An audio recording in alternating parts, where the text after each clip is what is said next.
Hey everybody, how are you doing? I am here with a book haul. So I remember back in January of this year, I decided to make this New Year's resolution of not buying books, or at least trying to not buy books, avoiding bookstores, avoiding Amazon as much as possible. And, as it happens with any real New Year's resolution, it's not realistic. It never really happens. But I think the resolution is there to function as an ideal, not so much as a strict rule. And having this resolution really helped me. I started to save a lot of money, so much so actually that I actually was able to use that money and go to New York, and I actually ended up buying a lot of books in New York, but at least I went to New York to buy the books, right? So I started to save a lot of money. I stopped buying books in the same usual frenetic way in which I was used to buying them. But nevertheless, I have acquired some books lately. So I have a book haul. However, it's a pretty guilt-free book haul because it's pretty short, and these are books that I've acquired slowly over the past couple of months. So it's a pretty decent book haul. So yeah, I'm just gonna share them with you guys, and if you find that you have something interesting to say about any one of them, please do so in the comments down below, especially if your comment will help me decide to pick that book up or not. So the first book that I remember buying from this particular batch was the new Joel Dicker. So Joel Dicker is an author. He's a French author or Canadian author. I don't know, but he writes in French, uh, originally in French, and he hit the spotlight. He hit the shelves, and he became really famous for his wonderful noir thriller, The Truth About the Harry Caber Affair, which I read and loved. It was my favorite book of 2015, I think. Really loved it. And then he published another novel, which was kind of a follow up to that novel. And I didn't really like that. But he has a new one, and it's big. It's really, really big. The title in Spanish is La Desaparición de Stephanie Mailer. So it's something like The Disappearing of Stephanie Mailer or something like that. And I don't even know what it's about. I am not reading the synopsis for it. It's just long. It's a crime thriller.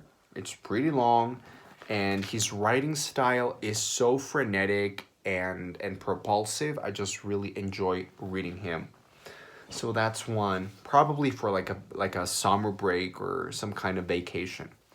Then another book that I bought recently was this beautiful small book. Um, I'd rather be reading The Delights and Dilemmas of the Reading Life by Anne Bogle. And I don't even know what this is. I just heard about this book, and it's the kind of book that readers really love. It's a book about book. It's a book about readers. It's a book about reading and reading habits and the little quirks that reading and readers have.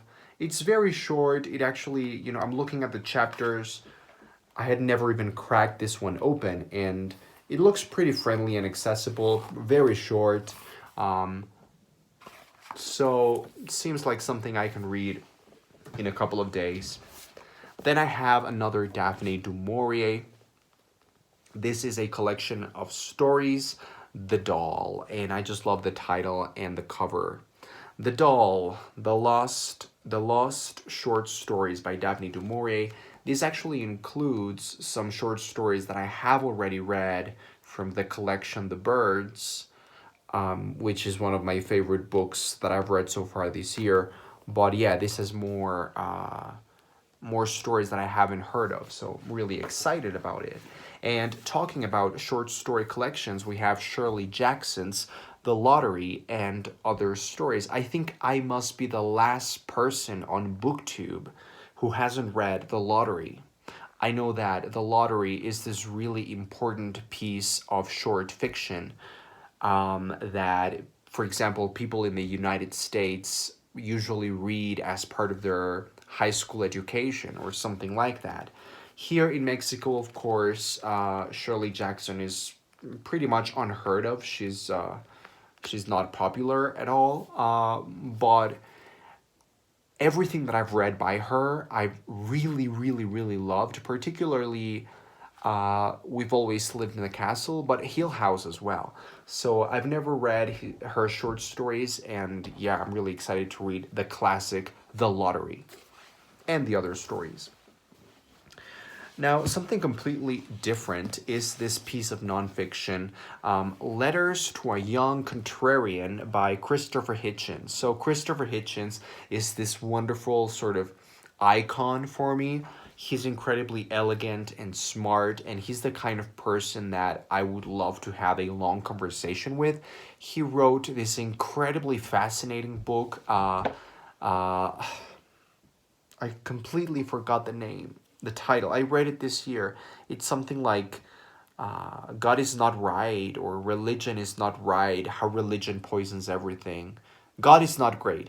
God's not great, how religion poisons everything. And this book, I don't really know what it's about again.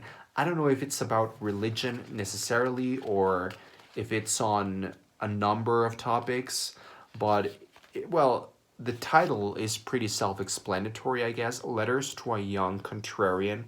Again, this is short. It seems fairly easy to read and very accessibly written. And yeah, this man's mind is fascinating. And also, I think it's Adrian from Stripped Cover Lit who is constantly mentioned that book.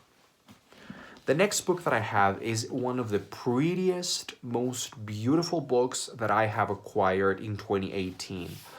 Demon Voices by Philip Pullman.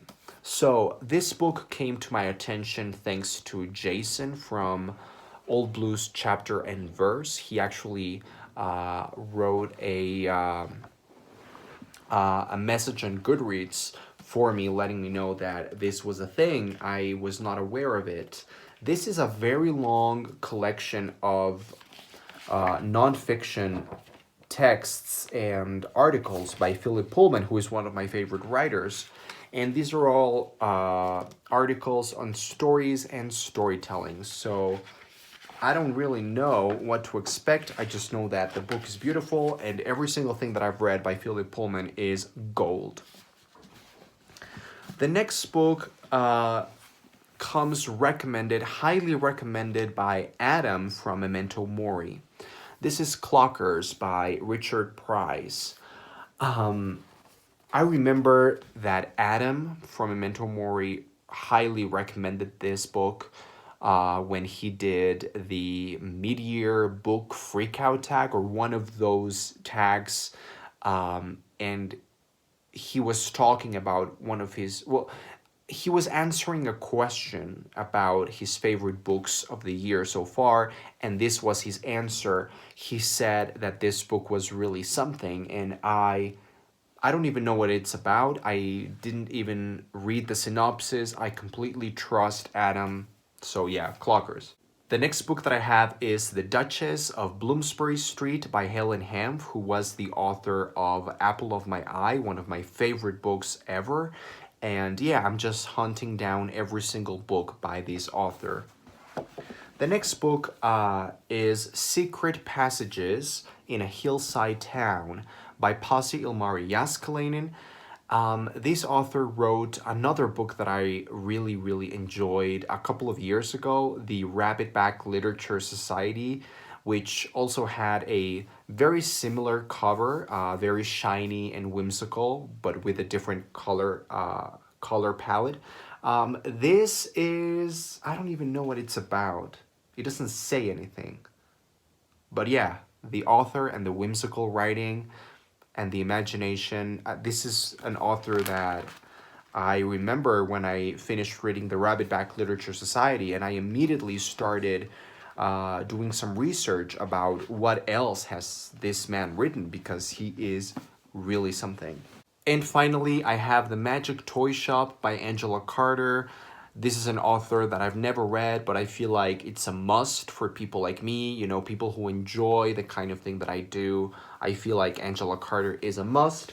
And also, I was forgetting Florence and Giles by John Harding. This has been recommended a lot of times by Jen Campbell, and she's always made me want to read it.